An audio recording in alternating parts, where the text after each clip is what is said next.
So I think the definition of the smart city is changing, and when the term first became popular, there was a lot of focus on the technology advances that enabled all this data to be produced from all of these different systems, so all these sensors, different types of data infrastructure and data analytics.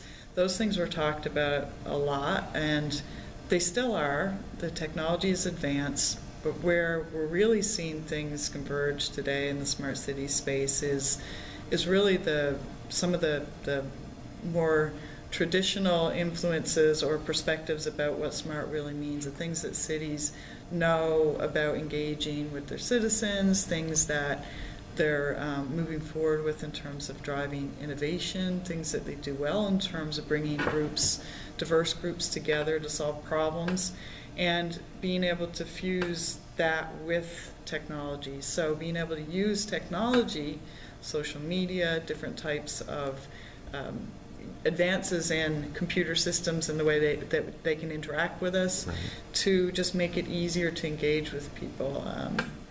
So, I mean, I think that one of the things we did, we produced a strategic directions report. It's a study we do. One of them focuses on the smart cities market, smart cities and smart utilities. We took a look at both of those perspectives and put it together in one report. Mm-hmm. And there were about 770 something respondents. We asked, what do you understand what a smart city is? How well do That's you? Good. Yeah, and it was interesting because there was a pretty even split between people who said they understood it well and those that said they didn't really understand. Mm-hmm. They knew it was important, but they didn't understand really what it meant. Yet, when we asked people whether they felt smart cities was something that was just a fad or whether it was a transformational concept, something that's here to stay, 90+% said they felt it was transformational. So there are a very high percentage of people from that city municipal audience that said this is something that's here to stay, it's really important, yet we don't fully understand what it means to us. Right. So what we're seeing in the smart city space today is there's a lot of focus on individually defining what that smart city concept means within the individual city context. Okay. And mapping out how do you actually make that real. So starting with the goals, what are the overarching goals? What does the city want to achieve by leveraging technology, by enabling different city systems to work together more effectively, more holistically, in more coordinated ways? Whether there's a stronger focus on sustainability or resilience or economic development or cost savings and efficiencies, whatever those things are, starting with an overarching goal, and then based on that, what are the different programs and technologies we can use to deploy to, in very smart ways, achieve those goals. Got it. So you live in a city, Boston, which is one of the older cities and probably needs as much work as any I've known. Just in terms of infrastructure, it's old and it's classic. So how do you go about? Now, again, at some point I'd like to talk about smaller cities, but Boston being a larger city, how should they look at? And they're very innovative in a lot of ways. You know that. Their government is. How should they look at smart cities? Is it a series of projects? Should they pick out their most the part of their equation that needs the most attention now, and try to and see it from the point of view of somebody else who may not be Boston or that size, and how should they address their priorities in a situation like that? Sure. So start with the city of Boston, because it is a very innovative city, and they have been a leader in many ways in this whole smart city space, been very progressive in terms of information technology innovation, for instance. Right. I think they're also a good example. So there are many individual projects that have been deployed. One of the things that I see happening in Boston that's really exciting is really trying to bring those different groups together in a collaborative way. For instance, different utilities, water and energy and telecommunications providers, transportation providers, and say, how can we really reinvent the way these organizations and other stakeholder groups within the community work together to develop smart utilities infrastructure that really supports this whole smart city evolution. So that's something that I just heard Travis Sheehan from the city speak about on a panel, which was they're just really taking that to the next level and looking at how do we make that real, how do we implement it. From looking at some of the cities that we've worked with at Black Veatch, there's a city in just south of San Diego, Chula Vista, California. They have a large bayfront redevelopment that they're approaching from the ground up really as being a smart development. So how we worked with them and a group of collaborative organizations, Clean Tech San Diego, Port of San Diego, many different organizations, public sector, private sector, nonprofits, that kind of came together to say, how can we make this development achieve the ultimate goals the city of Chula Vista wants to achieve? They had very aggressive sustainability, GHG standards, for instance. Right. So we helped them develop a smart city roadmap that said, what are all the options in terms of energy infrastructure and communications infrastructure and Internet of Things technologies, and what are the options, how do they map against the goals of this development, and how do you start to really kind of prioritize all these types of projects and programs, looking at multiple objectives and multiple stakeholder perspectives. So taking that kind of planning approach from the beginning, where you really try to look forward, you really try to evaluate systems in the context of how they work together to make smart decisions, that's where we're seeing a lot more cities and developments moving. Collaboration's been used a lot in this session, and I happen to agree with them, and that is the best way to do it.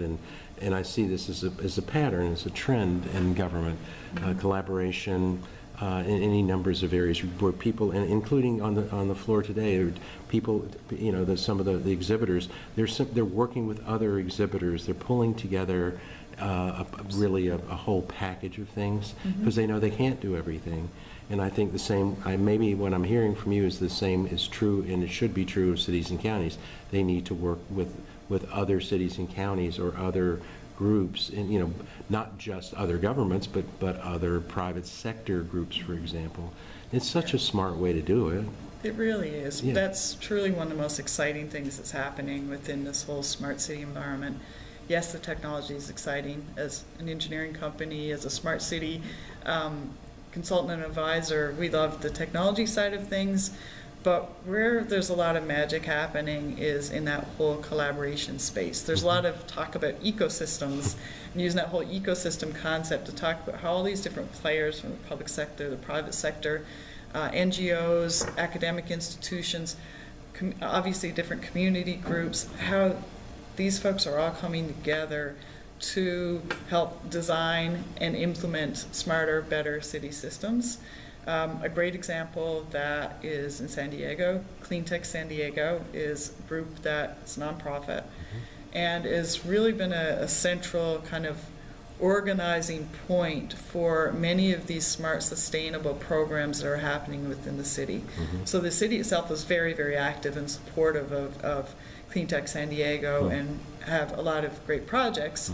If you add to that private sector entities, including ours, and many other really progressive technology companies in the area, if you bring in different airports and port authorities and say, okay, there's a collaboration here, a community, academic institutions, together we can solve this much better than any one of us or any two of us can together. That formula really seems to be working. Good.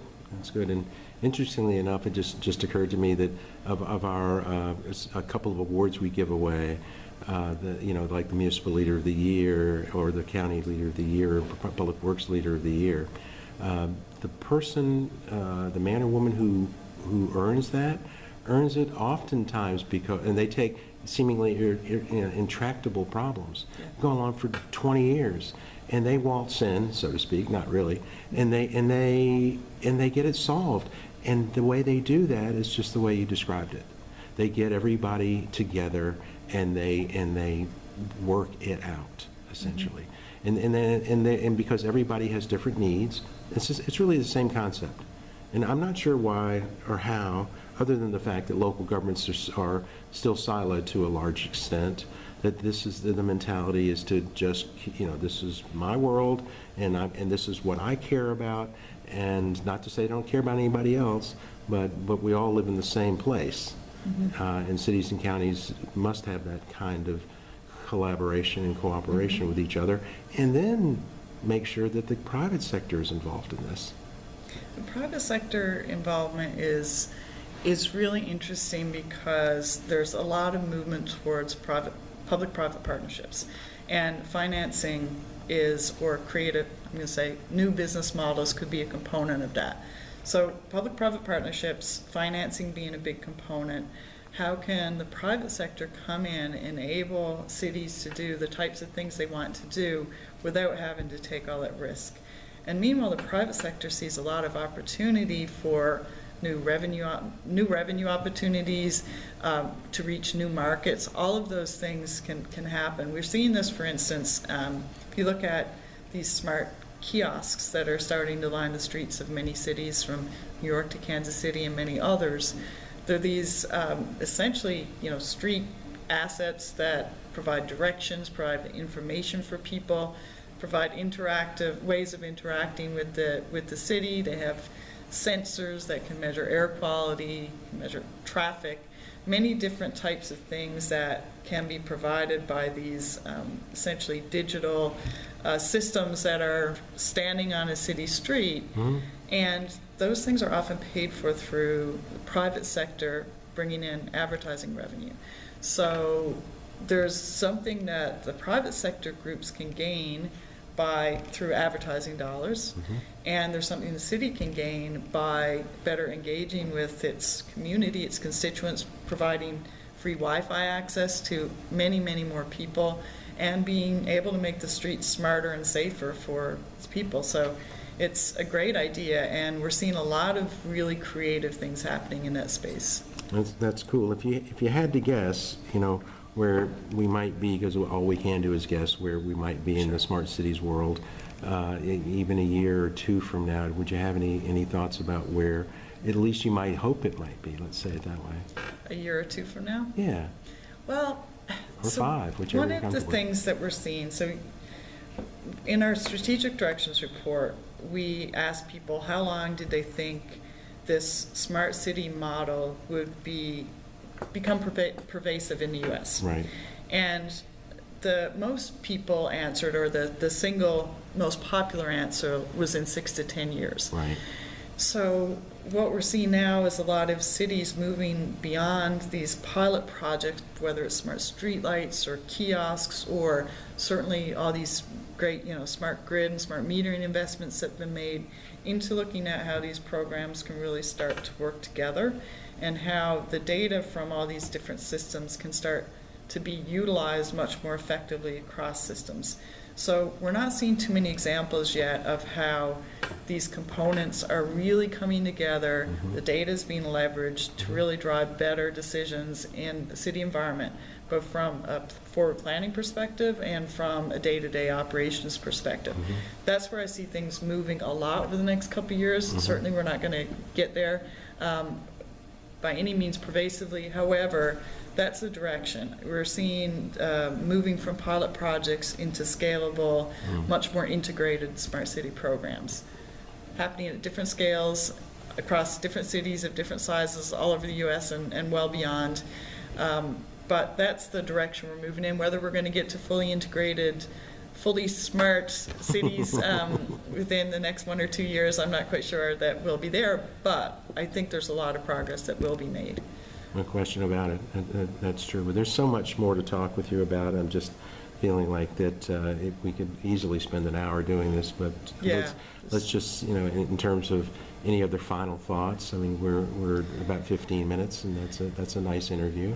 Yeah. Tell me if you have any final thoughts for the audience in terms of what they need to, you've answered to some degree, what they, how they need to prepare Can they start on their own? Can they start to collaborate on their own? They don't need any special guidance, or maybe even just look at some of the examples you cited, or can continue to cite, or you and other people can say, including us, this is a good example, somebody that you should aspire to be.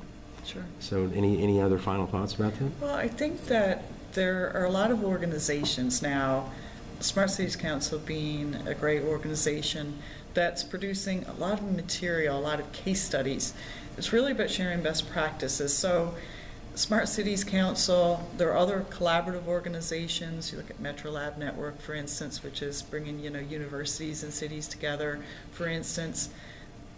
Those best practices are being published, are being shared. There's a lot of interest in sharing across, not just across individual city borders, and across regions, and sharing with other cities within the United States. Mm-hmm. So there's an increasing body of work out there and case studies with measurable results that cities of any size can access. So certainly looking at what's been done, cities really want to collaborate with other cities and communities, and I'd encourage that, to get involved in some of these organizations that can really sponsor that. And the sooner these types of collaborative organizations that can be developed by interested parties, really parties that want to see a city move forward in a more, economically successful or more sustainable or more resilient way. A lot of people want that to happen. A lot of organizations want that to happen. So bringing together those community members and really getting the best ideas from within the community itself is certainly something that anyone can start right away. Absolutely. Well, it's great. Jennifer James of Black Veatch, I appreciate your time, and we'll stay in touch. Yep, thank you.